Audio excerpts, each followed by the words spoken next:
Greetings, this is the Real Estate Legacy, episode number 1515, creating affordable housing with garage conversions. So the overview here is first I'll talk about what makes a garage conversion financially viable, and then how to select a house for a good garage conversion. And again, then I'll talk about all the features that make a great garage conversion feasible, and then high-level steps to consider before you buy. Without further ado, don't forget to like and subscribe. It really helps me out and costs you nothing to do. Let's jump right in. Okay, what makes a garage conversion feasible? So I'm going to be talking about Napa, California, but the criteria are consistent for other areas. First of all, Napa needs affordable housing. The land is very driven by the vineyards, so not a lot of extra land taken care of. They also want to keep it's a small town feel, so not large, tall buildings. Napa has good rents and a shortage of housing, and that's why they need the affordable housing. And a garage conversion adds about 20% to the home value, and that's according to Google AI analysis. The rents for a one-bedroom, 400 square feet, from a two-car garage is approximately $2,000 per month. Can be a little below, can be as low as it said $1,500 to $2,500. I stuck it right in the middle. The house rents somewhere between 32 and 37, according to Google AI. A DSCR loan, which is based on the rent, with an $800K appraisal, 30% down, is about $4,700. Taxes and insurance, again, could be less if the interest rates come down a little bit, could be a little more, but that's a general number. So you end up with somewhere around $5,000, a little more than $5,000, and you have a $4,700 a month cost. So that means that you'll have a positive cash flow with 30% down. Garage conversion costs you about $90 to $120K, depending on amenities and how actual big the garage is. And again, walls and ceiling already exist, so the permits process is a lot simpler. You're not doing any setback and measurements or anything like that. It's really just what's the internal layout and what's it going to look like from the outside is the primary things. And if you happen to be owner occupied, then you can be the contractor, and you don't have to have a fully licensed contractor. You can either parse it out, or if you have somebody who can do that but is not a fully licensed contractor, then that you can take advantage of that. So when you're out looking for properties, how do you select the property that works? The first thing is see that there's street parking in the neighborhood. If the road is really narrow and there's no room for that, then that creates a problem when you take the garage away from the house. So that's a very important criteria.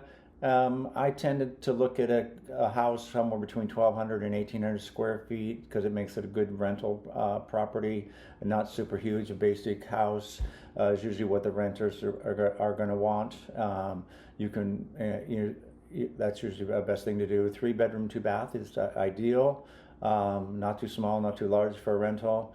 And again, you want to look at internal storage and not need the garage as storage. And again, that's one of the criteria. And then neighborhoods shouldn't be too high end or low end. Sometimes with the high end neighborhoods, putting a garage unit in is not as positive. And if it's low end, then you've got just too crowded typically for all this to happen.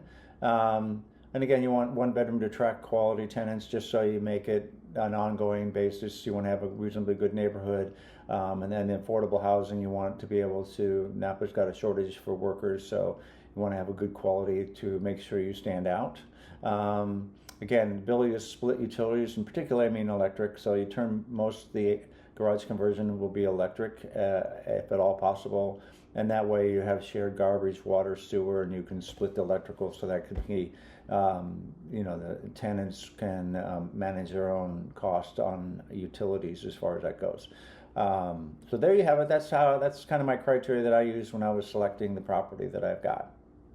Here's some other features to look at when you're looking at the garage conversion. You want to take a look at the separate entrance and have that separate entrance not facing this same house. You don't want to have doors next to each other necessarily. Not that that's completely a bad thing, but it tends to be, if you're going to use a garage conversion, you'll probably end up having a door with a window in it, and so you don't want to be looking into the other house.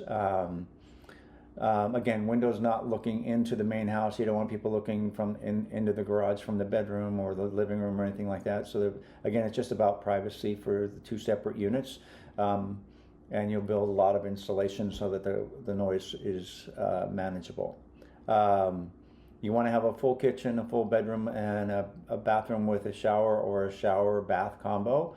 And the reason for that is if you don't have the bathroom in the kitchen, then you really can't, you have to be owner occupied. So it would really just be a sublet. And if you want to do this on a repetitive basis, then you want to have a full bathroom in order to do that. You want to make sure there's driveway parking so that you're not required to have separate parking off street when you do a garage conversion, so they can park on the street. That's why I talked earlier about having capability for that. Again, making sure you understand where the water and sewer and the electrical and all that stuff is, because that affects how you want to lay out the unit as you build it out, so that having easy access. Again, you want to be able to separate the house from the garage, having both private laundry and so forth. It's good if the water heater is easily out and the furnace is not in the garage, because that makes it pretty complicated to move the furnace and that kind of stuff.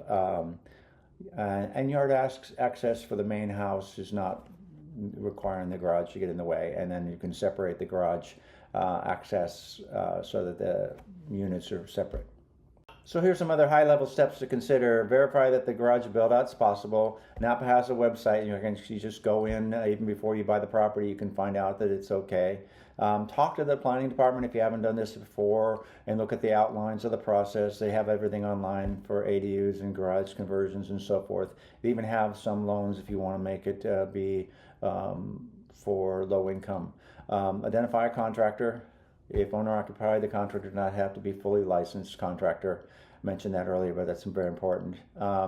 Make sure the space, water, and electric in the garage. If hot water heater and furnace not in the garage, then no major movements or routing or duct work or water lines is required. That can be significant in order to make this work.